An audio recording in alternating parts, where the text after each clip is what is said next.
filhos, a igreja tem que valorizar os filhos também. Certo? Tem gente que não sabe disso, que não entende disso. E hoje, eu digo que hoje os filhos são mais valorizados do que antigamente. Certo? Mas sempre foram valorizados no que diz respeito à igreja. Por exemplo, os nossos filhos têm que ter um lugar na igreja para eles. Não é verdade? Tem que ter um lugar. Se você não dá um lugar de destaque para os nossos filhos dentro da igreja, o diabo está lá fora. Anota uma coisa aí, que isso aí surgiu no seminário, tem que foi essa frase nova, síndrome de Eutico. Então quem foi Eutico? Para a gente resumir, no auge do ministério do apóstolo Paulo, se a gente vê hoje alguns pregadores aí que enchem estádios, você imagina o apóstolo Paulo no auge do seu ministério, no momento em que estava passando pelo momento da oposição, onde todos os judeus helênicos, ou os de Israel mesmo, estavam contra eles, dizendo que ele estava pregando contra a lei, e ele não estava pregando contra a lei. Quando você vê no discurso de Paulo fazendo questão de dizer: eu sou fariseu zeloso pela lei, pelo menos por 3 vezes na Bíblia Sagrada ele disse isso, certo? Então é ele provando para as outras pessoas que ele não pregava contra a lei, ele era zeloso pela lei, certo? Ele pregava o quê? Ele pregava Cristo como aquele que consumou a lei, ele pregava o amor da lei, ele pregava o Evangelho de Cristo, certo? Então ele não pregava contra a lei. E quando chegou aquela notícia que ele estava pregando contra a lei, ele ficou tão chateado que ele falou: eu vou provar que eu sou a favor da lei. Então diz que ele raspou a sua cabeça e fez uma consagração de Números capítulo 6, que é a consagração de Nazireu. Então ele não poderia se aproximar de cadáver, não poderia comer uva, não poderia tomar vinho, não poderia se aproximar do leproso, de coisa nenhuma imunda, e ele fez essa consagração. Nesse período do ministério do apóstolo Paulo, foi que a gente encontra aqueles textos que os lenços de Paulo curavam os seus aventais.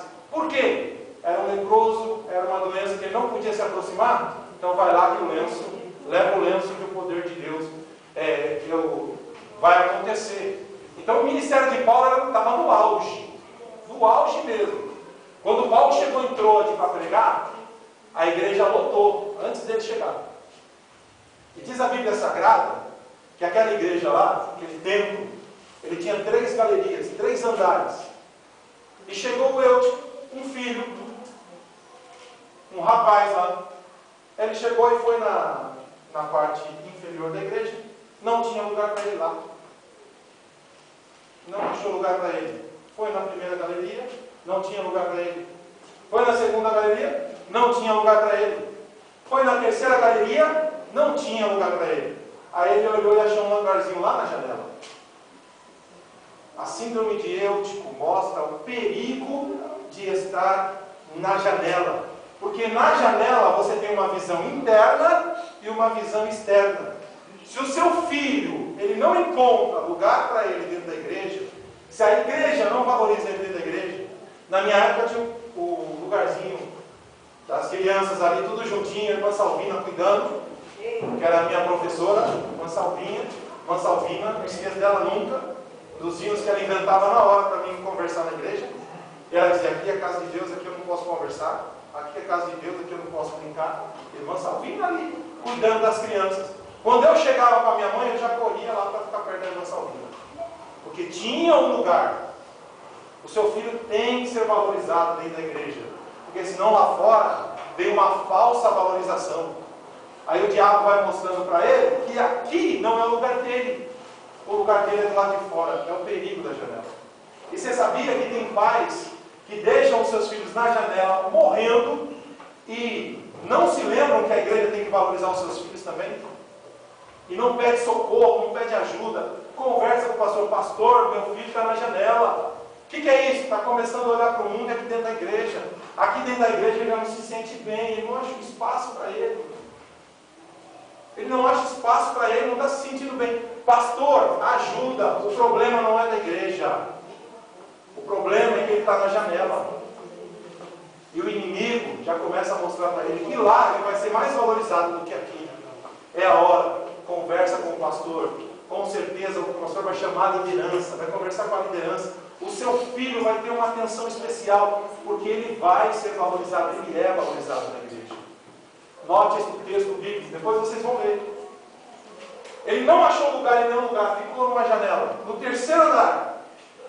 No terceiro andar. E a Bíblia diz que ele caiu num sono profundo. Você já viu alguém cair num sono profundo instantaneamente? É difícil, né? Só se tomou remédio, está 3, 4 dias sem dormir, que não é o caso dele. Normalmente, quem cai no sono profundo, primeiro dá o primeiro sinal de que está com sono. Ou seja, a vista começa a ficar pesada. Às vezes eu estou dando aula aqui, eu olho para o aluno, não está. Às vezes eu tenho que falar, glória a Deus, né? Porque ele dá sinais de que ele está cansado. Ele dá sinais que ele está com sono. Depois, ele vai procurar um cantinho ali para ele se acomodar melhor. Ele vai dar uns pequenos cochilos. Para depois, aí só depois, ele cair no sono profundo. Viram ele na janela, bocejar, e ninguém disse: vem para cá, senta aqui, fica comigo, ali é perigoso. Aqui, ó. Viram ele tosquenejar, cochilar, até que não teve jeito, caiu no sono profundo. Quando ele cai no sono profundo, ele se precipita de lá embaixo. Aí, segundo alguns historiadores, não vou dizer o nome porque às vezes a gente esquece o nome deles, mas Lucas estava lá. E Lucas era médico. Então ele diz que Lucas foi quem olhou para o menino e disse: está morto. Assinou o atestado de óbito. Paulo, no auge, ele diz assim: não está morto, a vida ainda está nele. Por que Paulo diz isso? Porque ele não poderia se aproximar do cadáver, mas ele sabia que aquele menino precisava ser abraçado, que aquele filho precisava de um abraço, Aí o que Paulo fez? Paulo vai lá e abraça ele, independente se ainda está na janela ou se já caiu. E quando seu filho cai, ele não fica aqui, ele vai para fora.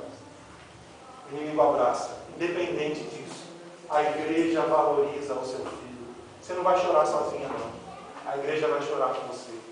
Você não vai sofrer sozinho, não. A igreja está aqui para orar. Vamos orar. É o tempo da gente abraçar. É cuidar. É valorizar os nossos filhos. A igreja faz isso. Só que às vezes, a igreja, pela imensidão dos membros, a imensidão das famílias, ela precisa que você, como pai, tome a atitude de conversar com o pastor, de conversar com o líder, e falar assim: ó, meu filho caiu da janela. Ele não se sentiu valorizado aqui dentro da igreja. Ele não sentiu o lugar dele. E o diabo mostrou que ele era mais valorizado. Sabia que o diabo mente? A pessoa é valorizada dentro da igreja, mas o diabo vai lá e mostra só... O que o diabo mostra? Mostra só as coisas negativas dentro da igreja, porque ele está na janela. E quem olha na janela, ele olha a partir de uma lente, a partir de um vidro. A visão lá de fora não é perfeita. Então o que o diabo faz? Ele desvaloriza a igreja para a pessoa. Ele valoriza o mundo que não tem valor nenhum para ele. Aí é o momento de na janela ele cair.